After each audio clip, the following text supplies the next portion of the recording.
Morning. Morning.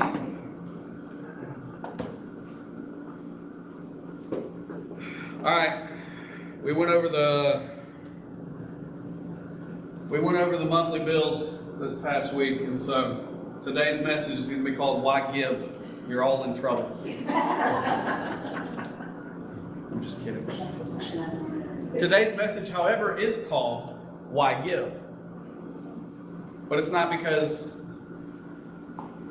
it's not that, and we'll get into that. Okay. Last week we talked about the foundation that you have to have in order to go all in, because foundation is so important, right? If a structure is not built on a sturdy foundation, there will come moments where something will happen.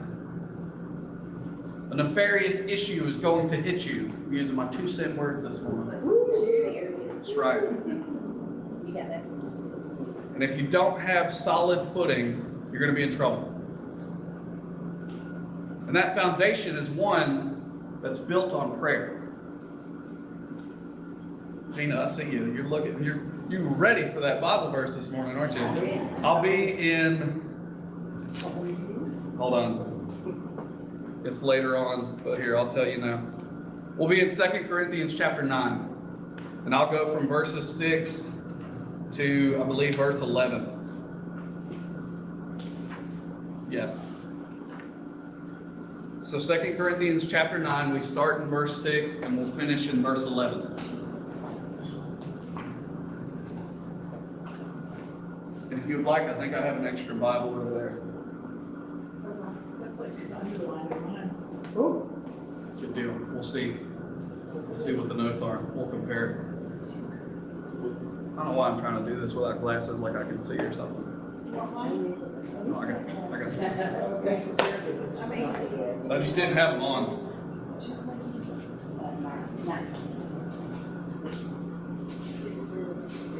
2 Corinthians chapter 9, starting in verse 6, ending in verse 11.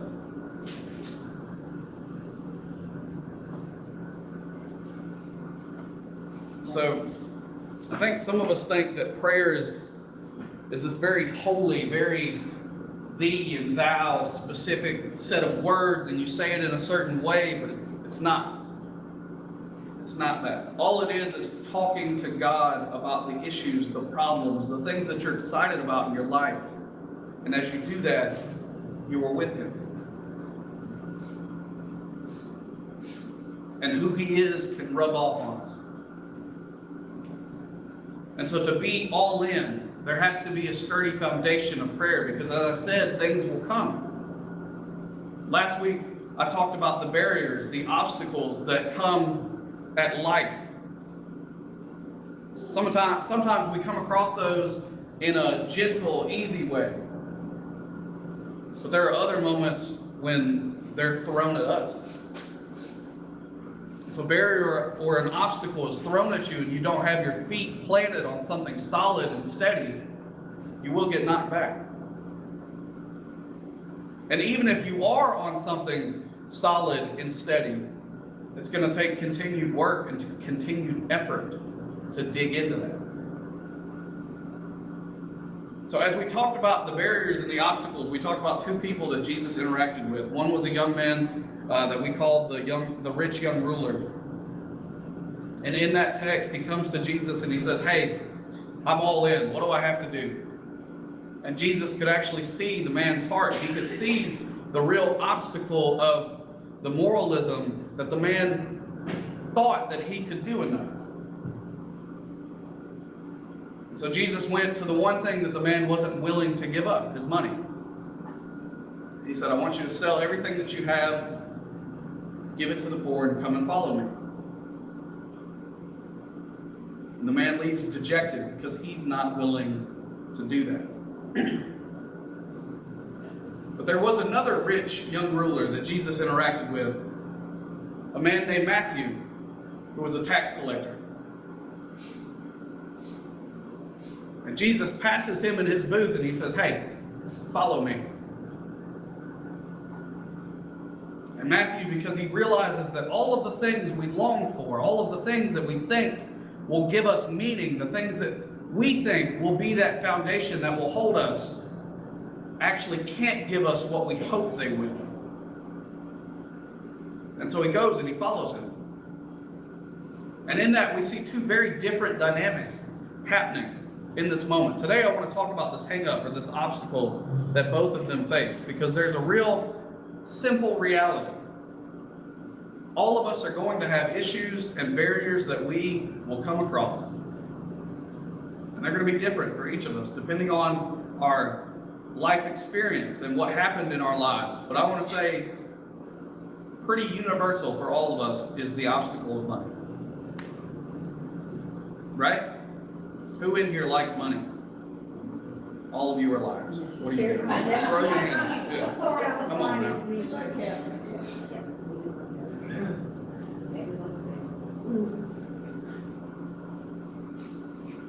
But this is going to be a hang-up. I'm sure a lot of you, maybe those of you who don't know me well, or even a lot of you that do, have some really negative associations when the church or Bible people, right, start talking about money. And I want to say, if you feel that way, I understand. I'm sure somebody's giving you a very good reason. This has been a topic that has been used and misused. And this book has had many things taken out of context to make people think that they might get because they give.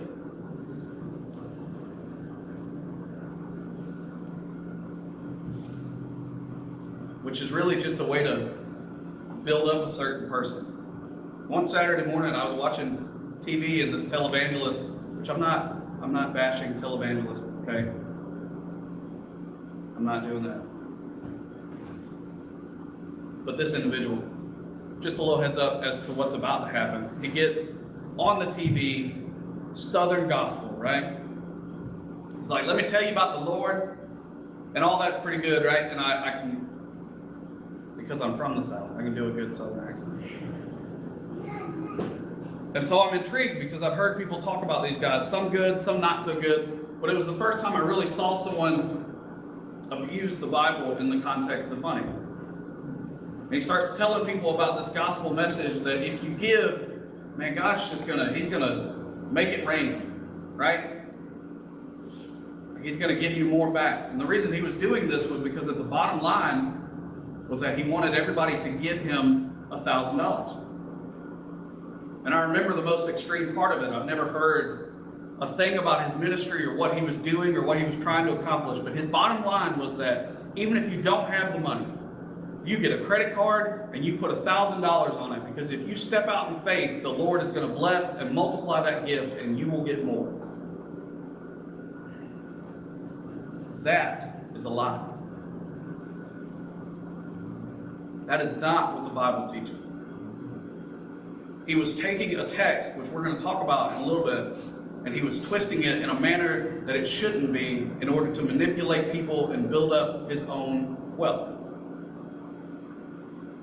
So if you're here and you're a little bit reserved because of the topic, I get it.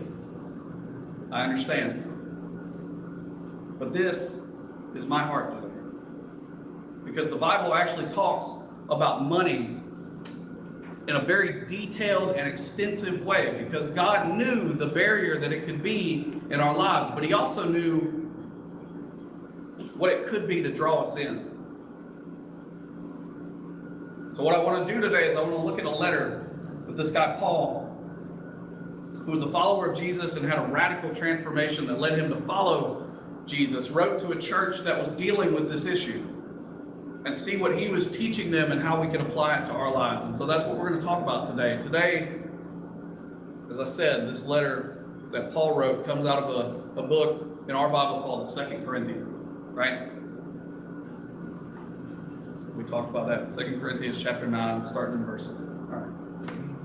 So how many of you have or had a child or one of your children or a boss or a student, and they're just that one, you know what I mean? Where they get on your nerves. They know how to push them. I understand. You got two, they live with you.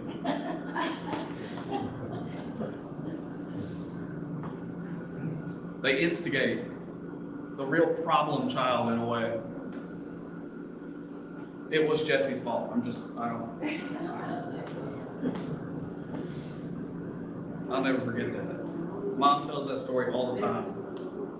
Where they pulled up into the driveway and I came running to the car crying and Pop was behind me going.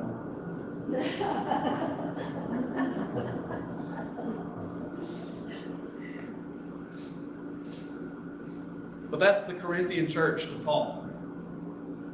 Paul was a church planner, and what he did was after he found Jesus and he grew in a relationship with him, he literally went all over the Middle East and the world, and even as far as parts of Europe, and he planted churches. When he finally got to Corinth, he stayed there for 18 months planting a church. And as he led and taught them, he felt it was time to leave and to go, but pretty quickly after, he heard that things were not going well in that church. So he sent a young pastor named Timothy to help the church. It did not solve the problems. So he then wrote his first letter, 1 Corinthians, to the church. And the letter was basically about 5 specific issues that the church was dealing with and struggling with. And you would think after all of that, it would be enough. But it wasn't. They had the same issues, the same arguments, the same problems, and the same dynamic. So what we actually find is that Paul goes there for what the text calls a painful visit. Who likes a painful visit, right? But anyway, after the painful visit, Paul sends what the Bible calls a severe letter. There's this whole buildup of difficult dynamics that he has to communicate. But then, here's the great thing. At some point, what we now have started to make sense to them, right? They started to get it. It started to click. They began to shore up that foundation. Because of that, Paul writes another letter to them, 2 Corinthians. Sure, he has some challenges for them, but this is more of a letter of encouragement and help. Okay?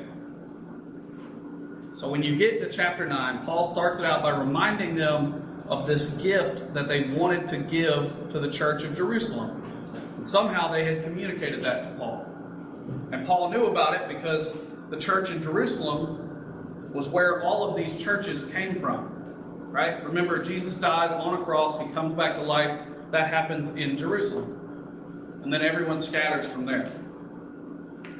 Well, at this point in time, things are really hard for the believers in Jerusalem. Persecution is intensifying. People are going to jail. Families are being separated. People are dying because they are all in on Jesus. But then, just to make it worse, there's this huge famine. And they lived in an agrarian society. And so when crops didn't come in, things got really bad. So Paul went to the other churches and they took up an offering to send back help to these people in the moments and the issues that they were facing. And in Paul's letter, he's reminding them because he remembers who they are. And he's worried that they've fallen back into their old ways and they won't honor this gift that they said they would bring. So that's the context of how we set up the verse that we're going to jump into today, right? So 2 Corinthians chapter 9, verse 6, Paul starts with this. He says this to the church. Remember this, whoever sows sparingly will also reap sparingly, and whoever sows generously will also reap generously. So if you're in the room today, or if you're online, and you're still worried about the church communicating a message, I'm just telling you that if I were sitting in your seat and the pastor started with that verse, might be a little suspect too, I understand. Because this is that moment, right? This is that moment where the prosperity gospel comes in. And it's like, it's like a farmer. You throw out a lot of seed and you're going to get a big crop. So that's where we bring in those two of those money machines, right? We wheel them in through the back door. Next week, come in, money machines. And And then when the bag comes by, you're like, all right. Right? When the offering goes out, we stop after that second song. I gotta give. Anyway, this dynamic is happening where Paul is telling the church, remember what you said you were going to do. You wanted to be generous. You wanted to do this. And this is that point where we're like, yeah, here's the manipulation. Here's the difficulty. Here's that moment that makes people struggle because this is how it comes across. Right? It comes across as, oh, you just want my money. Right? Fair enough? Okay. I'm going to say right a lot today. That's just how I feel. But that is not God's heart. Okay? What can happen is, if we read a verse and we don't have the context, or we don't read what comes before it or after it, we miss it. And what I love about what Paul writes next is that we get to see his heart. What he had learned, what he understood, and what God had given him toward this church and their giving. And this is what Paul says next, okay? Each of you should give what you have decided in your heart to give, not reluctantly or under compulsion, for God loves a cheerful giver. Take a look at that verse for a second. There is a lesson to learn. There is a right way to give, and there is a wrong way to give. And you know what? It doesn't have anything to do with the amount. When Paul writes that you have to decide in your heart, what is implied, what he's saying is that as you go all in on Jesus, a lot of it involves starting to give of your financial resources.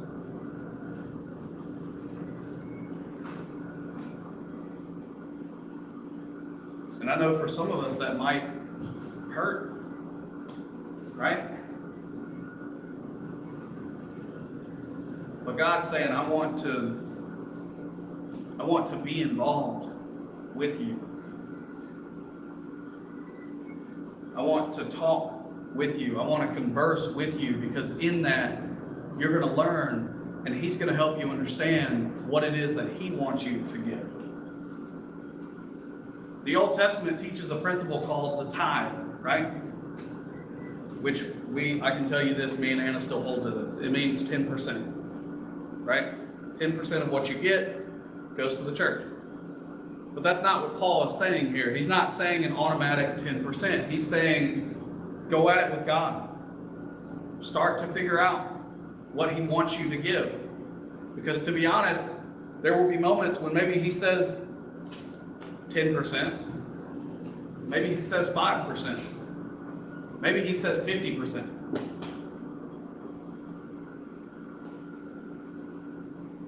Reminds me of I'll say a story, but it's not really a story. It's a historical narrative because it really happened. Jesus was teaching his disciples. He was back in Jerusalem at the temple, in this big, beautiful temple building that was later destroyed by the Romans. And inside the temple, there were different rooms. And in those rooms, there were different boxes where people could come and make their gifts. And there was this temple tax, which actually wasn't as awful as it sounds. People were willing and they were excited to give to it, right? There was another box for free will offerings where people could give even more. There was also a place called the Court of Women where they believed there was another box. And this was likely where this particular event happened, because in that society, women weren't allowed to go into all of the temple areas, okay? Just the facts. So Jesus is sitting there and he's watching people come in and go to these different rooms and place their money in these bins and these boxes, and he's watching, he sees all kinds of things happen. He sees people giving modest amounts of money. He sees people giving really large amounts of money. And then he sees a woman come in and he can tell right away that she is a widow. And maybe it was because he was Jesus and he knew things, but I believe everyone knew that she was a widow. Because 2,000 years ago, in an Eastern agrarian society, life was incredibly hard for widows. It was hard because men looked down on them. It was hard because there was so much manual labor, and they simply could not do what others could. They had to rely on the generosity of others and what they could scrape together. This woman comes in.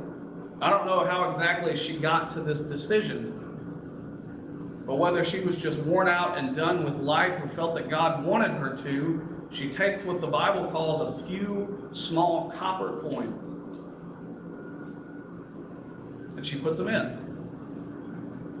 And Jesus sees this happen, and he calls his 12 disciples over to him, and he teaches them such a valuable lesson on giving. He says, I want you to see this. You've seen all of these people put in these large amounts and these small amounts, but this woman has given far more than anybody else ever has. Why? Because when it comes to giving, when it comes to our resources being given to the church or wherever, God looks at it differently than people do. Okay? Now I want you to think about what's happening in the woman's life. And I believe at this point she had had a foundation of prayer. Maybe she's exhausted from life and just said, here, God, this is all I have left. I don't know what to do. Maybe she felt God calling her to give and said, I don't know why you want me to give this, but I'm going to step out in faith because I've heard you tell me this is what needs to happen. And those are the hardest moments in our journey, when we can't see what's in front of us, but we know that there's a solid foundation beneath us. But what about the day when God says, trust me, and put your foot where you can't see?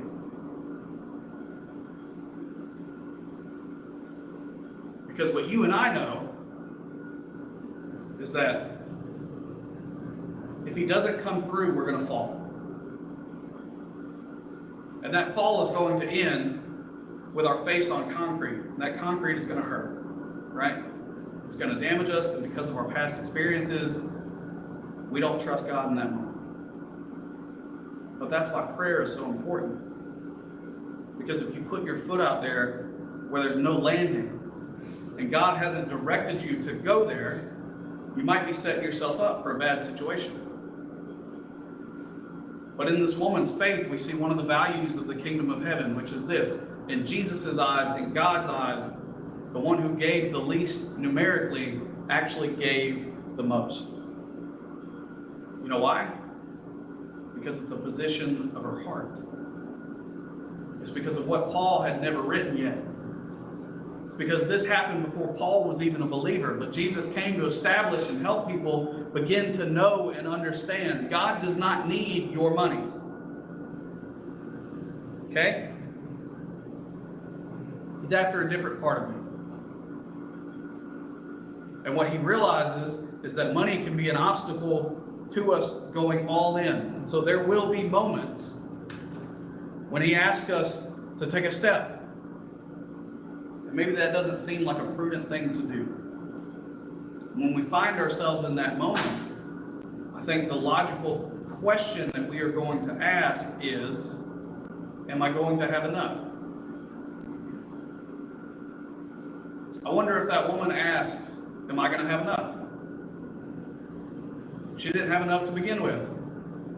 But the only little bit that she had was now being requested of her. But in faith and trust, she entered into that court where nobody gave her a second look. Nobody thought about what it was that she was about to do, except for the one whose opinion really mattered. And the only one who truly mattered looked at her and said, you have given more than anyone else. I want you to understand that it does not look the same to us as it does to God. Okay? The next verse that we're going to read is 2 Corinthians chapter 9, verse 8. And it says, and God is able to bless you abundantly so that in all things, at all times, having all that you need, you will abound in every good work. God's desire is not only to provide what we need, but also to give us enough. See, this is that verse that gets a little twisted. And it's like, you're going to give, and he's going to give back, and it's going to rain down on your life with just money, right? Prosperity. You know, God wants you guys to buy me a jet. That's not true. That's not true.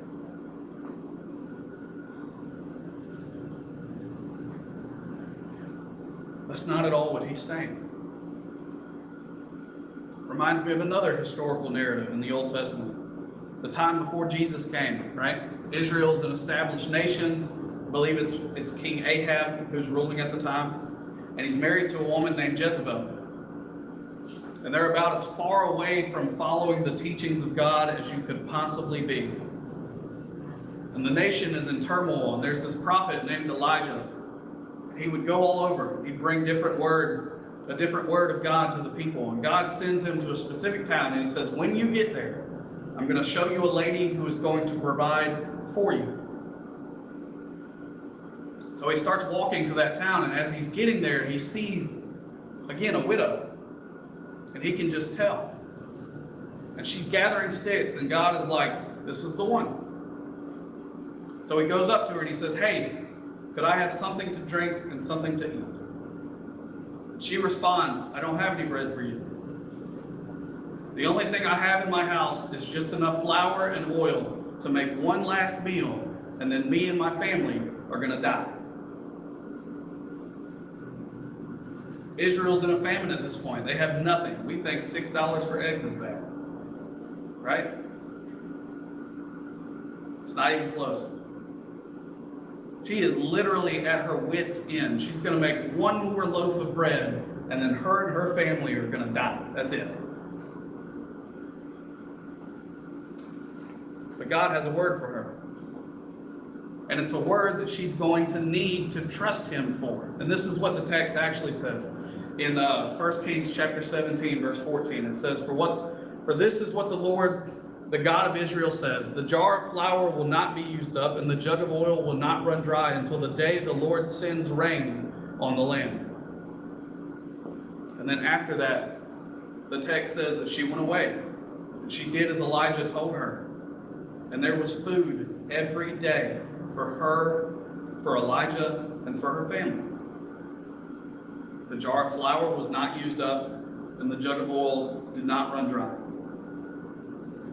Do you know what it took for that woman to take that little bit that she had left and give a portion of it to this man? Keeping it from her family. She was on edge, and God asked her to take a step. She had no idea what would happen. All she could see was the bottom, and all that she knew was that if she hit it, it would destroy her. Literally destroy her. It could end the life of her family. But God was saying to her, I need you to trust me. And what happened? Not only did she have enough in that moment, but it continued. She provided for her family. She provided for Elijah. In this text that Paul is talking about, where you'll have enough for yourself and enough to share, it comes full circle. Because before Jesus ever come on the scene, right? This is what I mean where I say, if you read the Bible and your eyes are open, these themes of what God's kingdom is like are woven all throughout the pages, right? We called it a tapestry before. It's not just one verse standing alone. It's God demonstrating to you and to me the way that he loves us. Because he knew that when it came to our resources, this would be one of the biggest things, one of the hardest things for us to give up in order to follow and to be all in. So he's gone ahead of us. He said, I want to show you moments where I've done this for other people to help you understand that I am good and that you can trust me.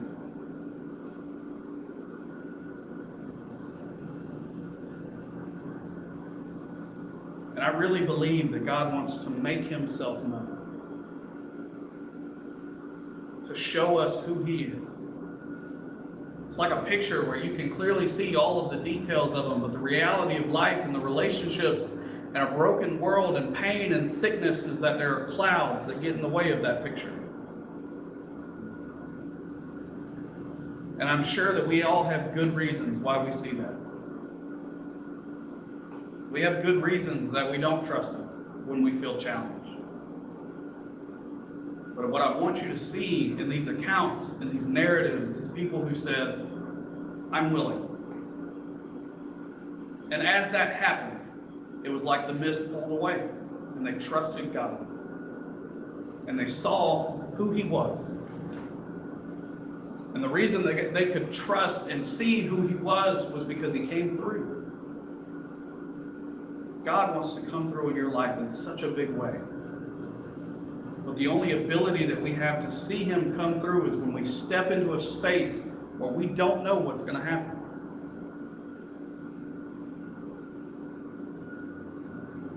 But as we go at it with him, in the mud, in the prayer, in surrender, he will show us what it is that he wants to do. Even the place where he wants us to take a step without seeing the end result. And all of this points to this detail. Man, we have a generous God. We have a generous God who wants to be sufficient and wants to teach us to be content. And this is what the text is talking about. If you read the original Greek, it actually refers to the idea of sufficiency, specifically in relation to a person's material needs or their spiritual well-being. 2 Corinthians chapter 9, verse 11, Paul doubles down. And he says, you will be enriched in every way so that you can be generous on every occasion. And through us, your generosity will result in thanksgiving to God.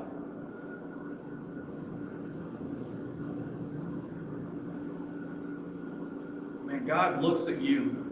He looks at me. He looked at both of the widows. He even looked at Matthew and the rich young ruler, and he said, I want to give you more.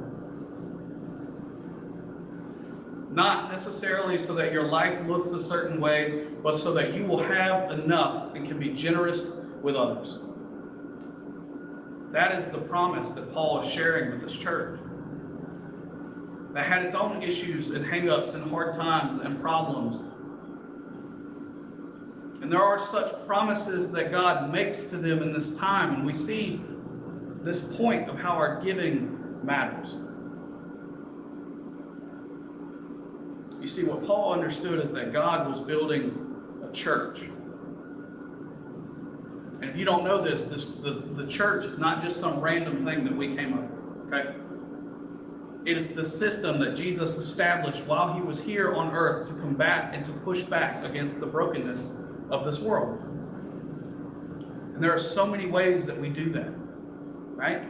We do that by the proclamation of his word, by teaching, by serving, by prayer, by worship. But part of that, and this is the sticky part, this is where everybody gets hung up, right? Part of that is we actually financially give in order to support this. This is the call of what it looks like to be somebody who is all in. And I know a lot of you are thinking, Josh, you're a pastor. What about a normal person? Right? Thank you, by the way. I get it. Or more like, what about when it's hard? I want to encourage you. Whatever he has next is what he has next.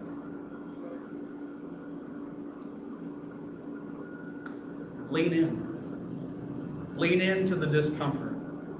Lean into the uneasiness that you might be experiencing, because if you trust God with that area of your life, then how much more can you trust him with?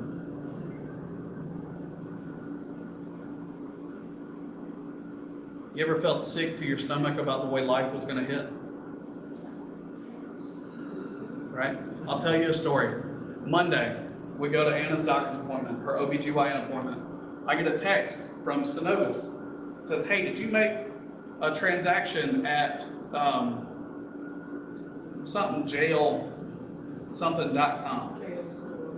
Yeah, jailstore.com. I was like, maybe this is a scam, right? Maybe they're trying to get me to text back, and then somebody will call me and ask for account information. So I left it alone, I ignored it.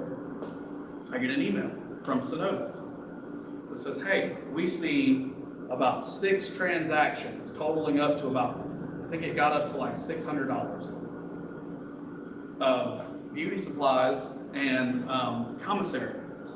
Somebody was buying commissary for a friend or a loved one or whoever in jail. So at that point, I'm sitting in the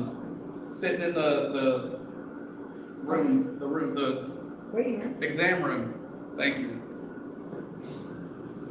And I called Synovus, called their fraud department. I said, hey, I said, tell me the last 4 of the card was Anna's card.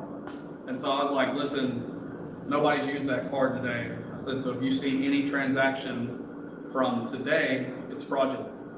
And of course, the young man doing his job proceeds to read me off all of the transactions that were made that day. And I was like, yep, the 10th, we didn't make it. 10th, we didn't make it. 10th, we didn't make it. He goes back to the 9th, Tim Hortons. I was like, yep, that's us. We made that one. And so we start the fraudulent claim. And I'm gonna get very pickly with Synovus. We start the fraudulent claim. He goes, I'm gonna transfer you to customer service. And I said, why? Why are you doing that? Because first of all, for those of you who don't know, I also work in the financial industry. I know what their process and their policies are because I've worked with Synovus a lot.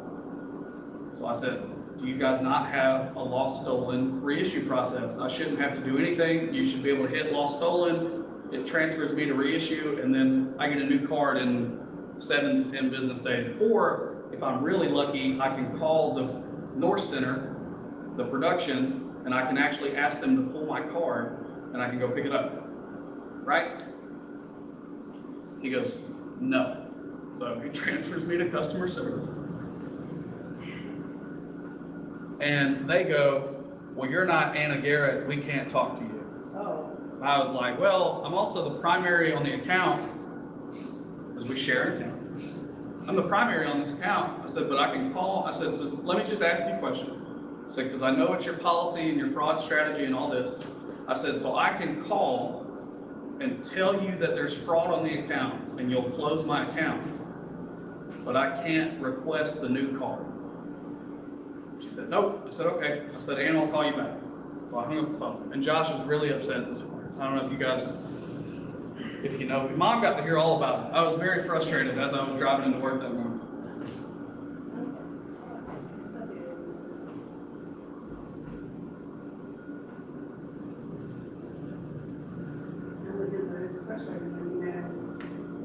It's very frustrating when you know the process. So it's just, I don't even know where I was going with that anymore. I got fired up right there. You know, it's one of those times. Lean in. Yes, lean in, Yes. lean in. Because then Thursday morning, I see more transactions on my account that have posted, and they're inmate.com, jailservice.com. So I called again. I said, what's going on? I said, is the account compromised? Do I need to close the account and start a new one? And they said, nope, they told me the last 4 of the card number, and it was my card.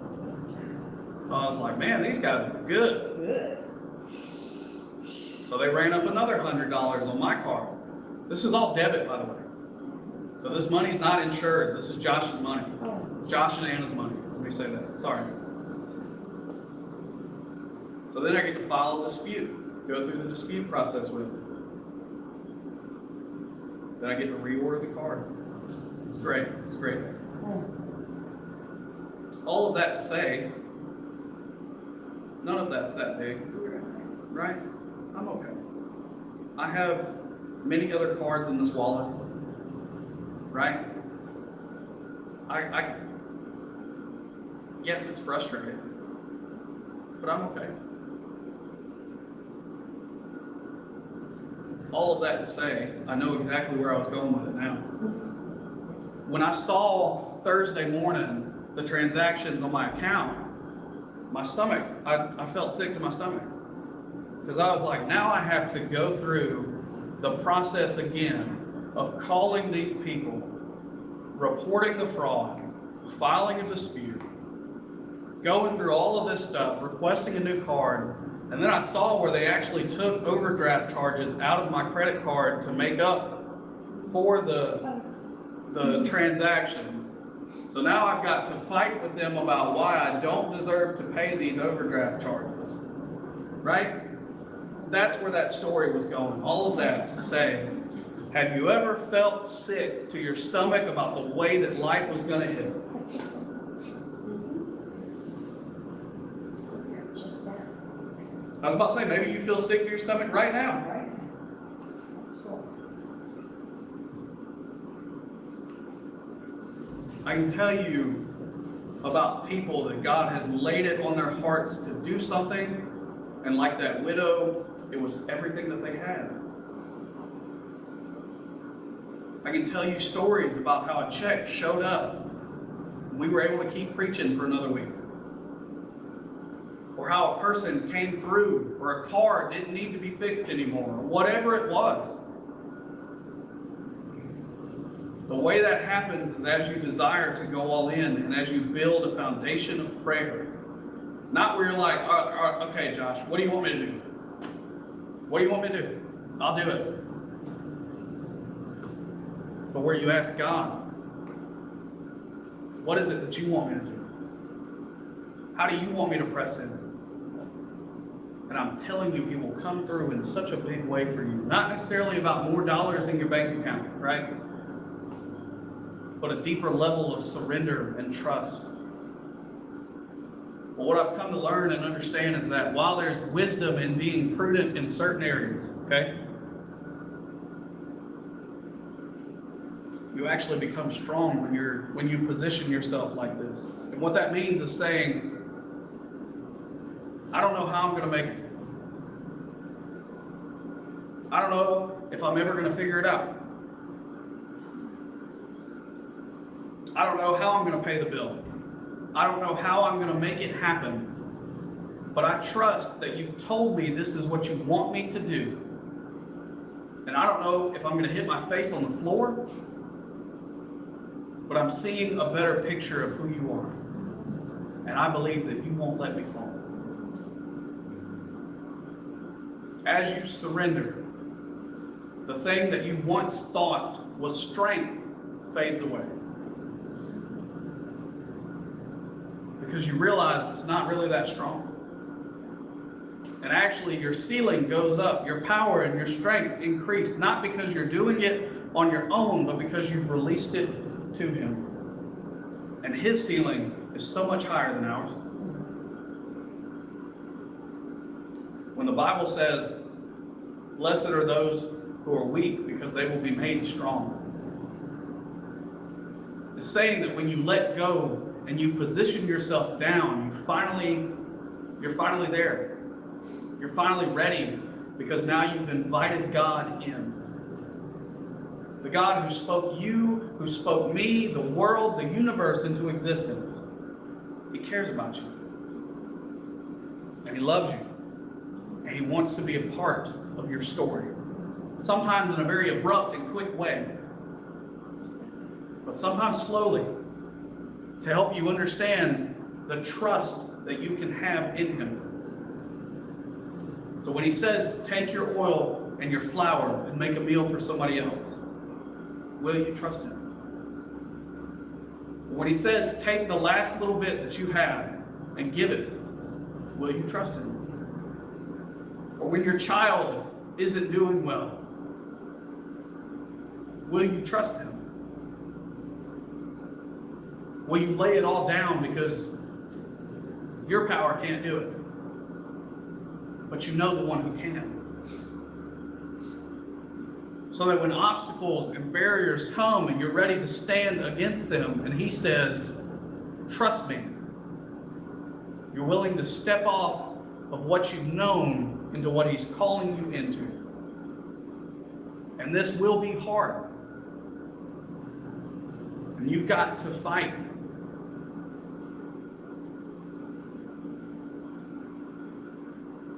I get so excited about some things that I think God has shown me and what he wants to do, but this is what I know.